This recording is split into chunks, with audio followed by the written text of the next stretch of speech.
Krishna classes के YouTube channel पर बच्चों आप सबका स्वागत है। आज बात करते हैं हिस्ट्री के प्रीवियस ईयर क्वेश्चन की। तो फर्स्ट क्वेश्चन देखिए हमारा क्या है। राजा बिंदुसार कौन से वंश से थे? राजा बिंदुसार कौन से वंश से थे भाई? मौर्य वंश से। कौन से वंश से थे? मौर्य वंश से। राजा बिंदुसार कौन से वंश से हुए हैं? मौर्य वंश से हुए हैं। तो बिंदुसार का जो समय रहा वो समय रहा 298 से 273 ईसा पूर्व।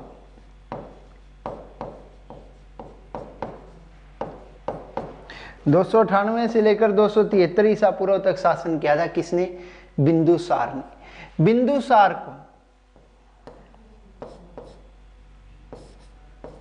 जैन ग्रंथों में क्या कहकर संबोधित किया गया है? सिंहसेन। जबकि ने वायु पुराण में क्या कहकर संबोधित किया गया है? मदसार कहकर संबोधित किया गया है। जैन ग्रंथों में इन्हें सिंहसेन, जबकि वायु पुराण में इन्हें क्या कहा गया? मदसार। बिंदुसार ने दक्षिण भारत के क्षेत्र को जीतकर किस में मिलाया था भाई? मगध में मिलाया था। बिंदुसार को इतिहास में क्या कहा जाता है? अमित्रघात। क्या कहा जाता है? अमित्रघात। अमित्रघात का अर्थ है शत्रुओं का नाश करने वाला।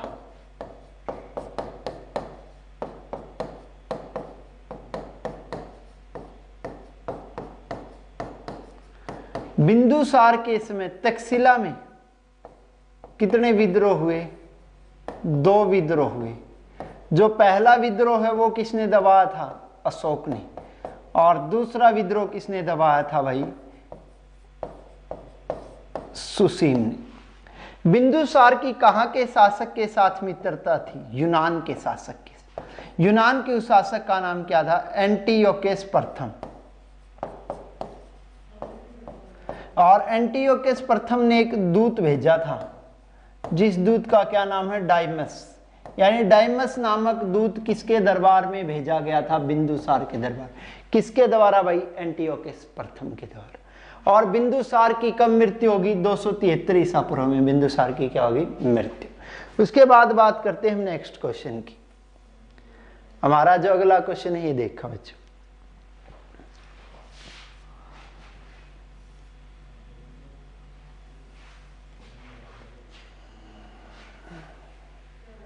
सेकंड क्वेश्चन क्या है देखिए। वाल्मीकि के रामायण पर आधारित निम्नलिखित में से किस साहित्यिक रचना को कालिदास द्वारा लिखा गया? किसे लिखा गया भाई? रघुवंशम को। कालिदास, जिन्हें भारत का शेक्सपियर भी कहा जाता है। क्या कहा जाता है? शेक्सपियर। कालिदास किसके दरबार में थे? चंद्रगुप्त द्वितीय के दरबार में थे। चंद्रगुप्त द्वितीय के दरबार में कुल कितने विद्वान थे? 9 विद्वान थे। यानी उन 9 में से एक नवरत्न कौन थे भाई? 7। पहली रचना है रघुवंशम, दूसरी है ऋतु संहार, तीसरी है विक्रमोर्वशीयम,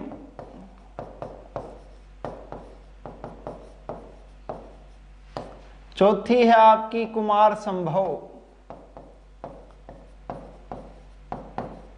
5वीं है मेघदूत, 6ठी है अभिज्ञान शाकुंतलम,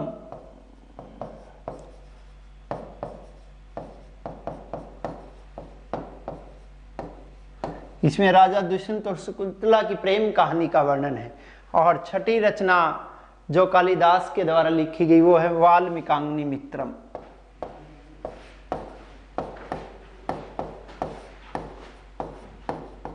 ये है कालिदास की 7 की 7 रचना। इसमें क्वेश्चन या तो आपका कुमार संभव का आया या रघुवंशम का आया। अब बात करते हैं नेक्स्ट क्वेश्चन की। प्लासी की लड़ाई किस वर्ष हुई थी? प्लासी की लड़ाई कब हुई भाई? 1757, यानी 23 जून 1757 को।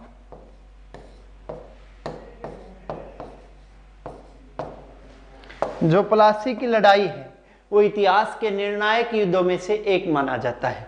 इस युद्ध में अंग्रेजों का नेतृत्व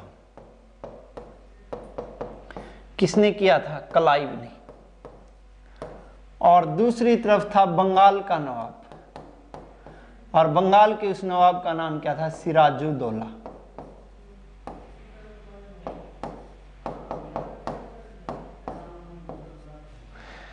इस युद्ध में सिराजुद्दौला के दो विश्वास पात्र आदमी मारे गए थे, मीर मदान और मोहनलाल। ये दोनों मारे गए थे इस युद्ध में। इसमें सिराजुद्दौला के 3 ऐसे मुख्य व्यक्ति जिन्होंने एक भी गोला नहीं दागा था, मीर जाफर, यार लतीफ खान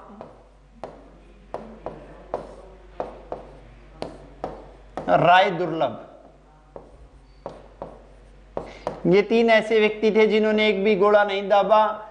और जबकि सिराजुद्दौला के दोनों विश्वास पात्र आदमी मीर मदान और मोहनलाल मारे गए, तो आखिर में सिराजुद्दौला को भागना पड़ा, लेकिन उनसे पकड़कर उनकी हत्या कर दी। यानी इस लड़ाई में सिराजुद्दौला की हार और अंग्रेजों की क्या हुई? जीत। यानी ये लड़ाई यूं कह सकते हो, अंग्रेजों के लिए लड़ाई की जीत वरदान साबित हुई थी। उसके बाद बात करते हैं नेक्स्ट क्वेश्चन की। अर्थशास्त्र के लेखक होने का श्रेय किसे दिया जाता है? किसे दिया जाता है भाई? चाणक्य को। चाणक्य बोल दो, या कौटिल्य बोल दो, या विष्णुगुप्त बोल सकते हैं आप, या श्रेष्ठ ब्राह्मण भी बोल सकते हैं, बात एक ही है।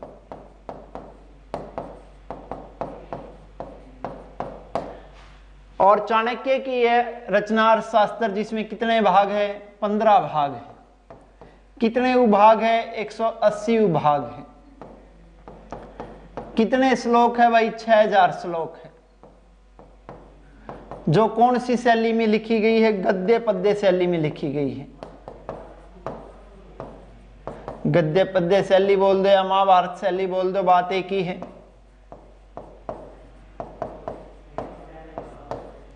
और अर्थशास्त्र की भाषा क्या है भाई? संस्कृत है। अर्थशास्त्र में उस समय की राजनीतिक, सामाजिक और आर्थिक, यानी उस समय की हर जानकारी का वर्णन मिलता है। ये जो चाणक्य थे, ये किसके समकालीन हुए हैं? चंद्रगुप्त मौर्य के समकालीन हुए हैं, क्योंकि इन्हीं की सहायता से चंद्रगुप्त मौर्य ने कौन से वंश की स्थापना की थी? मौर्य वंश की स्थापना की थी। इसके बाद बात करते हैं नेक्स्ट क्वेश्चन की। साइमन कमीशन में संसद के कितने ब्रिटिश सदस्य थे? कितने थे भाई? 7। साइमन कमीशन का गठन हुआ था 8 नवंबर 1927 को। इस कमीशन के 7 सदस्य अंग्रेज थे, यानी ब्रिटेन के निवासी थे। और इस कमीशन के अध्यक्ष थे सर जॉन साइमन।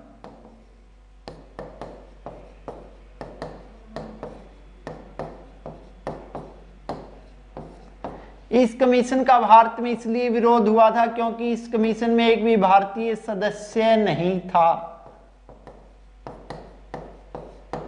इस कमीशन का उद्देश्य 1919 के अधिनियम की समीक्षा करना और इस बात पर विचार करना था कि क्या भारतीयों को और अधिक संवैधानिक अधिकार दिए जाएं, यदि दिए जाएं तो उनका स्वरूप क्या हो।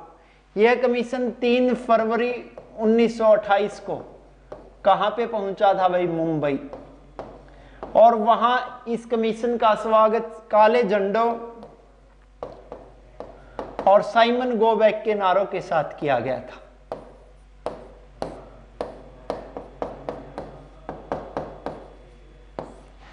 इसी कमीशन का विरोध कर रहे थे लखनऊ में पंडित जवाहरलाल नेहरू और गोविंद बल्लभ पंत। लाहौर में इस कमीशन का विरोध कर रहे थे लाला लाजपत राय। इसी कमीशन का विरोध करते हुए लाला लाजपत राय शहीद हुए थे। इस कमीशन की जो रिपोर्ट आई थी वो आई थी 27 मई 1930 को। यानी 27 मई 1930 को कौन से कमीशन की रिपोर्ट प्रस्तुत की गई थी? साइमन कमीशन की। साइमन कमीशन को ही व्हाइट मैन कमीशन भी कहा जाता है। कौन सा कमीशन भी कहा जाता है? White man commission. White man commission नाम की संज्ञा इसलिए दी गई क्योंकि इस कमीशन में सभी सदस्य कौन थे? अंग्रेज थे। उसके बाद बात करते हैं नेक्स्ट क्वेश्चन।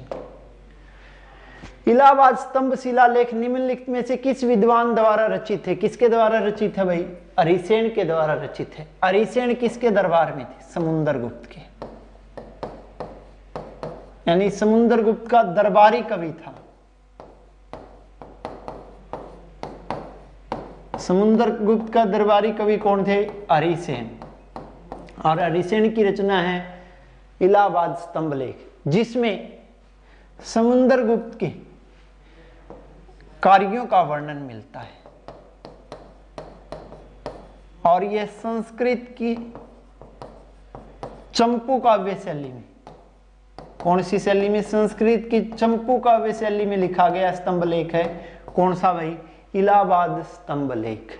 यानी इलाहाबाद स्तंभ लेख का संबंध है आपका किससे? समुद्रगुप्त से। समुद्रगुप्त जिसे भारत का नेपोलियन कहा जाता है, उसे भारत का नेपोलियन कहा था विंसेंट स्मिथ ने। किसने कहा था? इसके बाद नेक्स्ट क्वेश्चन, मगध की राजधानी को राजगृह से किस शहर में स्थानांतरित किया गया? कौन से शहर में भाई? पाटलिपुत्र में। यह स्थानांतरण करने का काम कौन से वंश के शासक ने किया? हर्यक वंश के शासक ने। हर्यक वंश के उस शासक का क्या नाम था भाई? उदाइन। उदाइन का समय रहा 461 से लेकर 445 ईसा पूर्व। और उदाइन के द्वारा ही कौन सा शहर बसाया गया था? पाटलिपुत्र। कौन सी नदियों के संगम पर? गंगा और सोम नदी के संगम पर। और पाटलिपुत्र का प्राचीन नाम क्या है? कुसुमपुरा। और उसी ने राजगृह की जगह यानी अपनी राजधानी किसे बनाया था? पाटलिपुत्र को। और इसी पाटलिपुत्र शहर की दोबारा स्थापना कब हुई थी? 1541 में। किसके द्वारा की गई थी? शेर शाह सूरी के द्वारा की गई थी। इसके बाद बात करते हैं नेक्स्ट क्वेश्चन की। ब्रिटिश भारत के किस गवर्नर जनरल ने स्थानीय सरकार की स्थापना के लिए पहल की? किसने पहल की भाई? Lord Ripon. लॉर्ड रिपन का समय रहा 1880 से लेकर 1884 तक। वो भारत के क्या रहे भाई? गवर्नर जनरल रहे। इसके बाद बात करना चाहूं तो इनके द्वारा ही स्थानीय स्वशासन की जो बात कही गई वो कब की गई? 1882 में। इन्होंने स्थानीय स्वशासन की बात कब की भाई? 1882 में। वैसे आपको बता देना चाहता हूं, इसी पद को गवर्नर जनरल को इन्होंने वायसराय में बदल दिया था इस समय तक, लेकिन HSSC में वर्डिंग यही आई थी, जबकि वायसराय शब्द सही है। 1882 में इसने स्थानीय स्वशासन की शुरुआत की। यानी स्थानीय स्वशासन का क्या कहलाया? लॉर्ड रिपन जनक कहलाया। इसी के समय 1881 में हिंदुस्तान में किसकी शुरुआत की गई? जनगणना की शुरुआत की गई। यानी उसके बाद हिंदुस्तान में हर कितने वर्ष में जनगणना होती? 10 वर्ष में जनगणना होती। इसी केस में 1881 में आया था पहला फैक्ट्री अधिनियम। कौन सा अधिनियम आया भाई? पहला फैक्ट्री अधिनियम। और इस पहले फैक्ट्री अधिनियम के द्वारा किस पर रोक लगाई गई थी? बाल श्रम पर। और बाल श्रम के लिए आयु कितने वर्ष निश्चित की गई थी? 7 वर्ष निश्चित की गई थी। इसके अलावा और बात करना चाहूं तो इसी केस में शिक्षा में सुधार करने के लिए 1882 में कौन से आयोग का गठन हुआ भाई? हंटर आयोग का गठन। इसी केस में 1883 में कौन सा विधेयक भी आया था? इल्बर्ट विधेयक भी आया था। ये एक ऐसा विधेयक था जिसके द्वारा भारतीय जजों को अंग्रेजों के मुकदमे सुनने की छूट दी गई थी। और इस विधेयक का अंग्रेजों ने विरोध भी किया था। ये क्वेश्चन आपका पहले भी आ लिया इल्बर्ट विधेयक वाला। अब बात करते हैं नेक्स्ट क्वेश्चन। भारतीय राष्ट्रीय सेना किसने स्थापित की थी? किसने की थी भाई? बात करते हैं भारतीय राष्ट्रीय सेना पुनः स्थापित किसने की थी? नेताजी सुभाष चंद्र बोस ने।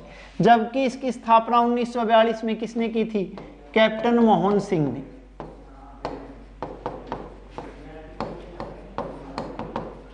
तो कैप्टन मोहन सिंह ने इसकी औपचारिक घोषणा, अगर आपको बात करना चाहूं, कब की थी? सितंबर 1942 में।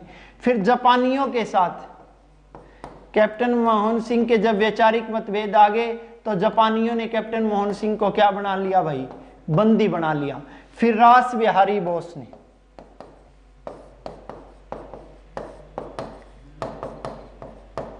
इसकी कमान किसके हाथों में सौंप दी? नेताजी सुभाष चंद्र बोस के हाथों में सौंप दी। और फिर नेताजी सुभाष चंद्र बोस ने 4 जुलाई 1993 को पुनः गठन कर दिया। 4 जुलाई 1943 को किसका पुनः गठन कर दिया? भारतीय राष्ट्रीय सेना, जिसे हम शॉर्टकट में बोलते आजाद हिंद फौज। और आजाद हिंद फौज ने अपने 55,000 सैनिकों के साथ मिलकर हिंदुस्तान को स्वतंत्र करवाने की कोशिश की। उसके बाद बात करते हैं नेक्स्ट क्वेश्चन। अवेन सांग ने किसके शासनकाल में भारत आया था? किसके शासनकाल में आया था भाई? हर्षवर्धन। अवेन सांग जो हिंदुस्तान में रहा था वह 14 साल रहा था, 629 से लेकर 643 ईस्वी तक। उसके भारत आने कितने कारण थे भाई? 2 कारण थे। पहला कारण तो यह है कि वह कौन से विश्वविद्यालय में पढ़ना चाहता था? नालंदा विश्वविद्यालय में पढ़ना चाहता था। मैंने आपको जैसा कि पहले भी बताया था, हर्षवर्धन ने 100 गांव की आय दान दे रखी थी। कौन से विश्वविद्यालय को? नालंदा विश्वविद्यालय। यानी नालंदा विश्वविद्यालय में पढ़ना चाहता था और कौन से धर्म की शिक्षा प्राप्त करना चाहता था? बौद्ध धर्म की शिक्षा प्राप्त करना चाहता था। सबसे पहले वह 629 में कहाँ पहुंचा था? थानेश्वर पहुंचा था। और थानेश्वर में वह किससे मिला था भाई? जयगुप्त से। और जयगुप्त से उसने कौन से धर्म की शिक्षा प्राप्त की थी? बौद्ध धर्म की। फिर वो 636 में कहाँ पहुंचा? कन्नौज। यानी किसके दरबार में पहुंचा? हर्षवर्धन के दरबार में। किसके दरबार में पहुंचा? हर्षवर्धन के। क्योंकि उस समय हर्षवर्धन ने अपनी राजधानी थानेश्वर से बदलकर किसको बनाया था? कन्नौज को। तो राजा के नियंत्रण की भूमि की आय वो कितने भागों में बटी हुई है? 4 भागों में। एक भाग की आय खर्च होती है राजकीय कार्यों पर। एक भाग की आय योग्य व्यक्तियों को किसके रूप में? पुरस्कार के रूप में।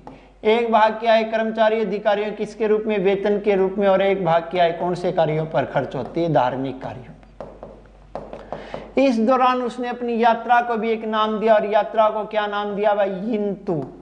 और इस दौरान उसने एक पुस्तक की भी रचना की जिसका नाम क्या है? सियुकी। इसके अलावा अगर इसमें और बात करना चाहूंगा आप लोगों से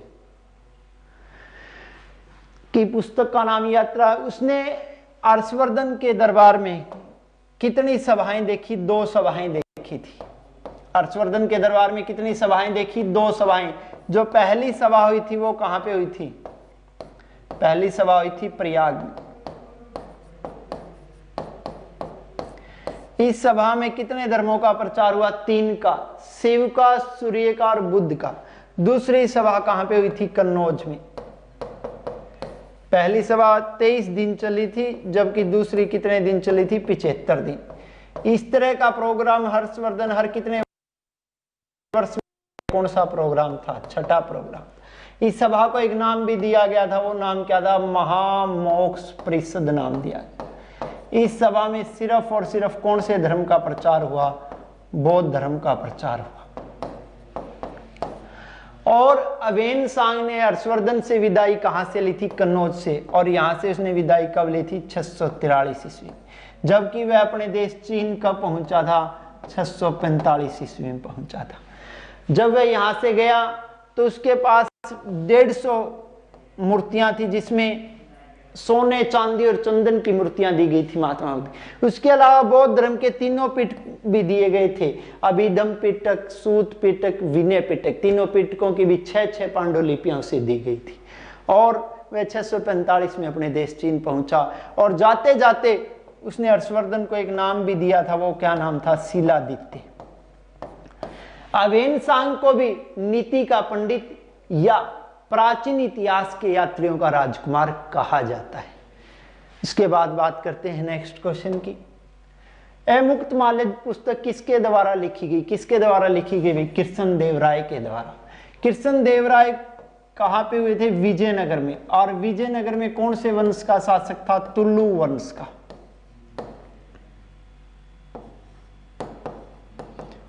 कृष्ण देव राय का समय रहा है 1509 से लेकर 1529।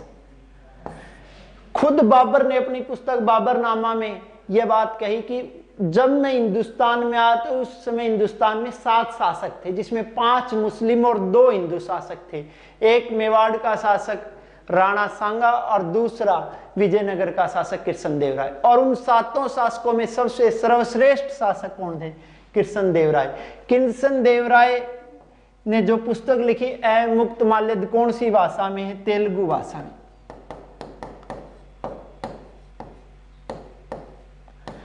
और ये तेलुगु के 5 काव्यों में से एक है, यानी तेलुगु के 5 मुख्य ग्रंथों में से एक पुस्तक है। कौन सी है? मुक्तमाल्यद। कृष्णदेवराय का समय तेलुगु साहित्य का क्लासिक युग कहलाता है। कौन सा युग कहलाता है? तेलुगु साहित्य का क्लासिक युग कहा जाता है। किसका समय? वही कृष्णदेवराय का। कृष्णदेवराय को अभिनव भोज भी कहा जाता है, या आंध्र भोज भी बोल सकते हैं। आंध्र भोज बोल दो, अभिनव भोज बोल दो, बात एक ही है। किसे कहा गया? कृष्णदेवराय को कहा गया। कृष्णदेवराय के दरबार में भी कितने रत्न थे? 9 रत्न थे। आज आपको बता देना चाहता हूं, इतिहास में कुल 3 शासक हुए हैं जिनके दरबार में 9 रत्न थे। पहला नाम आता है इसमें चंद्रगुप्त द्वितीय का, दूसरा नाम आता है कृष्णदेवराय का, और तीसरा नाम आता है अकबर का। अब बात करते हैं नेक्स्ट क्वेश्चन। किस वर्ष कोलंबस वेस्ट इंडीज द्वीप पर पहुंचा? कब पहुंचा भाई? 1492 में। कोलंबस ने जो अपनी यात्रा शुरू की थी 1492 में शुरू की थी। कितने नाविकों के साथ शुरू की थी? 90 नाविकों के साथ शुरू की थी। और वह कितने जहाजों को अपने साथ लेकर चला था? 3 जहाजों को अपने साथ लेकर चला था। सांता मारिया, पिंटा और नीना। और 90 नाविकों के साथ जब ये 3 जहाजों को लेकर पहुंचा,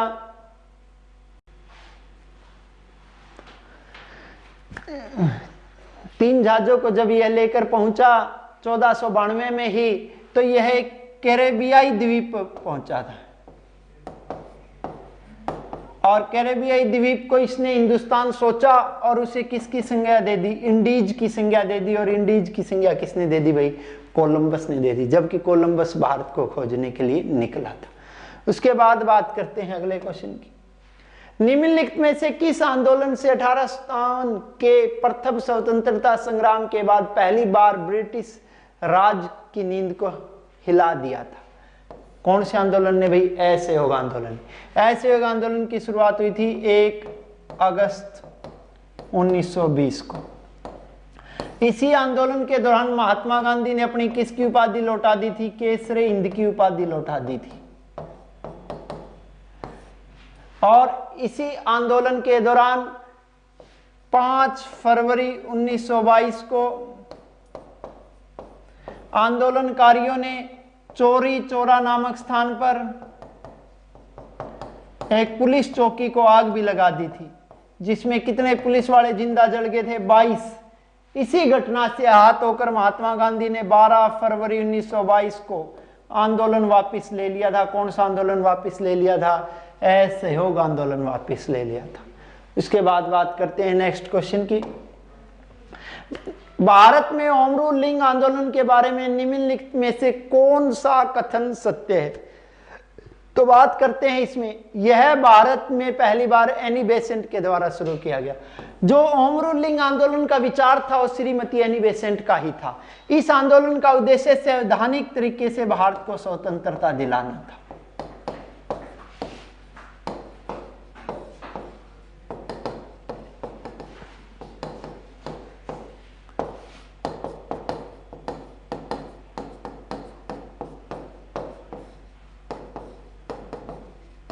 यह आंदोलन 2 भागों में बटा हुआ था। एक भाग में यानी कि इस आंदोलन का जो पूना में नेतृत्व कर रहे थे, वो नेतृत्व कर रहे थे बाल गंगाधर तिलक। और बाल गंगाधर तिलक ने यहां पे आंदोलन की शुरुआत कर दी थी अप्रैल 1916 में। और उन्होंने 2 समाचार पत्रों का इशारा लिया था अपने विचार लोगों तक पहुंचाने के लिए, मराठा और केसरी। जबकि इसी आंदोलन का मद्रास में नेतृत्व कर रही थी एनी बेसेंट। और एनी बेसेंट ने जॉर्ज अरुंडेल को लीग का क्या नियुक्त किया था भाई? सचिव। उसने भी अपने विचार लोगों तक पहुंचाने के लिए कितने समाचार पत्रों का सहारा लिया था? 2, कॉमनवेल्थ और न्यू इंडिया।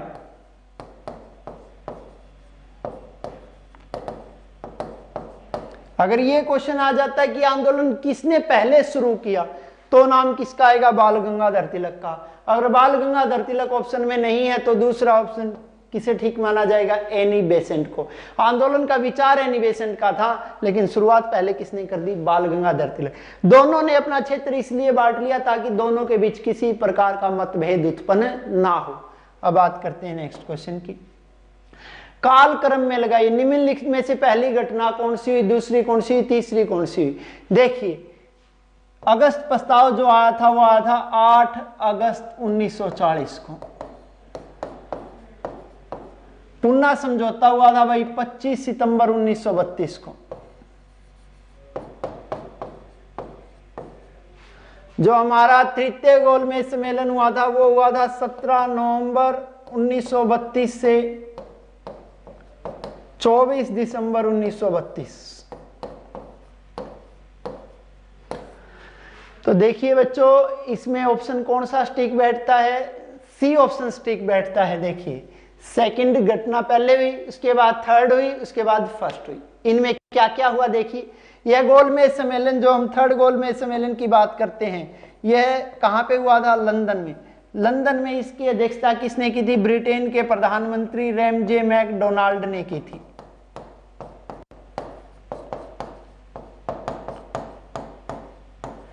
और इसमें कांग्रेस ने भाग नहीं लिया था, इसलिए फीका साबित हुआ था। लेकिन तीसरे गोलमेज सम्मेलन में भारतीय परिषद अधिनियम 1935 को अंतिम रूप दिया गया। कौन से गोलमेज सम्मेलन में? तीसरे गोलमेज सम्मेलन में भारतीय परिषद अधिनियम 1935 को अंतिम रूप दिया गया। उसके बाद बात करते हैं, यह पुन्ना समझौता क्या था? देखिए, सितंबर 1932 को यह समझौता हुआ था महात्मा गांधी और दलित नेता डॉक्टर बी.आर. अम्बेडकर के बीच। इस समझौते के अंतर्गत डॉक्टर भीमराव अंबेडकर ने संयुक्त निर्वाचन के सिद्धांत को स्वीकार कर लिया था और अनुसूचित जाति के लिए आरक्षित पदों की संख्या 75 से बढ़ा के कितनी करवा ली थी? 148। और केंद्रीय विधानमंडल में अनुसूचित जातियों के लिए कितना प्रतिशत आरक्षण प्राप्त कर लिया था? 18% आरक्षण प्राप्त कर लिया था। उसके बाद बात करते हैं अगली घटना। 8 अगस्त 1940 को लॉर्ड लिनलिथगो लेकर आए थे। और लॉर्ड लिनलिथगो कौन सा प्रस्ताव लेकर आए थे? अगस्त प्रस्ताव। इस प्रस्ताव के अंतर्गत यह बात पर सहमति हुई थी कि अल्पसंख्यकों से संबंधित कोई भी कानून लागू करने से पहले उनकी सहमति ली जाएगी। दूसरा विश्व युद्ध समाप्त होते ही एक युद्ध परामर्श समिति का गठन किया जाएगा, जो यह विचार करेगी अगर भविष्य में कोई युद्ध होगा तो उसे हिंदुस्तान को भाग लेना है या नहीं लेना है। इसके अलावा अति शीघ्र वायसराय की कार्यकारिणी परिषद का विस्तार किया जाएगा और उसमें भारतीयों की संख्या को बढ़ावा दिया जाए। इन सब बातों पर सहमति हुई थी। कौन से प्रस्ताव में? अगस्त प्रस्ताव। अब बात करते हैं नेक्स्ट क्वेश्चन की। अगला क्वेश्चन क्या है? अक्टूबर 1907 में लाला लाजपत राय द्वारा एक राज्य स्तरीय सम्मेलन आयोजित किया गया जिसे कहा गया स्वदेशी आंदोलन। यानी स्वदेशी आंदोलन के दौरान इसका आयोजन किया गया था। देखिए भाई, 1905 में कौन से अधिवेशन में? बनारस अधिवेशन में। 1905 में बनारस अधिवेशन में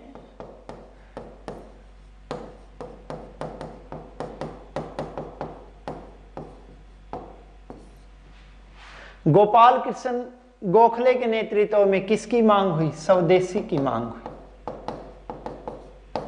फिर आंदोलन की शुरुआत हुई 7 अगस्त 1905 को कलकत्ता के कौन से हाल में संपन्न बैठक में? टाउन हॉल में संपन्न बैठक में इस आंदोलन की शुरुआत की। इसी दौरान रविंद्रनाथ टैगोर ने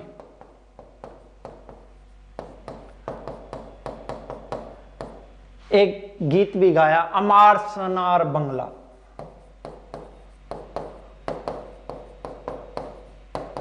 और यही आने वाले समय में बांग्लादेश का क्या बना भाई, राष्ट्रीय गान। और इसी स्वदेशी आंदोलन के दौरान अक्टूबर 1905 में लाला लाजपत राय ने राज्य स्तरीय सम्मेलन भी किया था। यानी कौन से आंदोलन के दौरान, स्वदेशी। अब बात करते हैं नेक्स्ट क्वेश्चन। निम्नलिखित में से किस आंदोलन ने गांधी को एक सच्चा सत्याग्रही बना दिया? कौन से ने बना दिया भाई? रोलेट एक्ट ने बना दिया। रोलेट एक्ट जो कब आया था? 1919 में। और इस रोलेट एक्ट के विरोध में महात्मा गांधी ने क्या किया था? सत्याग्रह किया था। इसकी शुरुआत कब हुई थी? 6 अप्रैल 1919 को। यह रोलेट एक्ट एक ऐसा एक्ट था जिसमें अंग्रेज शक के आधार पर किसी को भी गिरफ्तार कर सकते थे और बिना मुकदमा दर्ज किए उसे जेल में डाल सकते थे। यानी कि व्यक्ति की स्वतंत्रता पर प्रत्यक्ष कुठाराघात किया गया था। कौन से एक्ट के द्वारा? रोलेट एक्ट के द्वारा। इसीलिए इसे बिना अपील, बिना वकील और बिना दलील का भी कानून कहा गया। यानी व्यक्ति को बेवजह बंदी बनाया जा सकता था। कौन से एक्ट की सहायता से? रोलेट एक्ट की सहायता से। और इसी रोलेट एक्ट के विरोध में सत्याग्रह हुआ था। उसके बाद बात करते हैं नेक्स्ट क्वेश्चन। निम्नलिखित में से कौन सा आंदोलन नेतृत्वहीन हो गया? कौन सा आंदोलन भाई? भारत छोड़ो आंदोलन। क्योंकि भारत छोड़ो आंदोलन का प्रस्ताव आया था 8 अगस्त 1942 को। आंदोलन की शुरुआत हुई थी 9 अगस्त 1942 को। और यह आंदोलन शुरू होते ही महात्मा गांधी और दूसरे शीर्ष नेताओं को गिरफ्तार कर लिया गया। इसलिए इस आंदोलन की कमान युवाओं के हाथों में आ गई और युवाओं के हाथों में आते ही आंदोलन नेतृत्वहीन हो गया। यानी कि हम यूं बोल सकते हैं आंदोलन अहिंसात्मक नहीं रह सका। और इस आंदोलन को दबाने के लिए अंग्रेजी सरकार की दमनकारी नीतियों के खिलाफ महात्मा गांधी ने कितने दिन के उपवास की घोषणा कर दी थी? 21 दिन के उपवास की घोषणा कर दी थी 10 फरवरी 1943 को। फिर महात्मा गांधी को उनके खराब स्वास्थ्य के कारण अंग्रेजों ने 1944 में क्या कर दिया? रिहा कर दिया। अगला क्वेश्चन क्या है देखिए। सिपाही विद्रोह हुआ कब हुआ भाई? 1857 में। आप इसे भारत की स्वतंत्रता का पहला प्रयास बोल दो।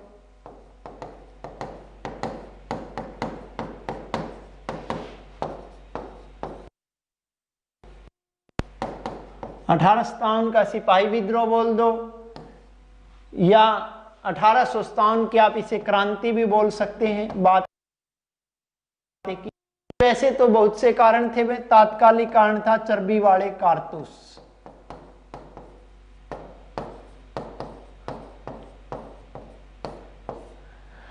और इस क्रांति में शहीद होने वाला पहला व्यक्ति था मंगल सिंह पांडे।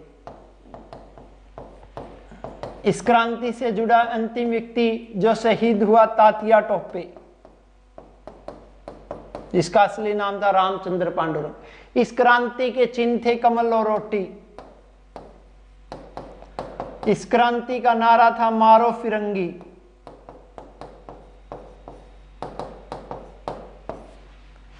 यानी कि हिंदुस्तान में पहली बार अंग्रेजों का इतने बड़े स्तर पर विरोध हुआ था। कब हुआ था? 1857। इसके बाद नेक्स्ट क्वेश्चन।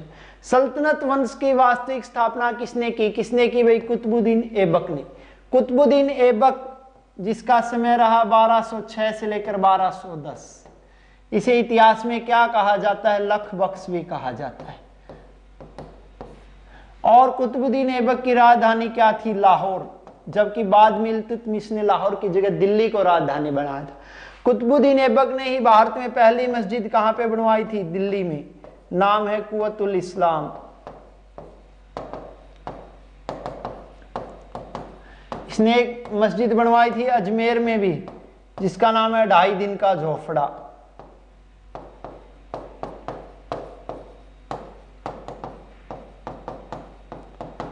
कुतुबुद्दीन ऐबक पहले किसका गुलाम था?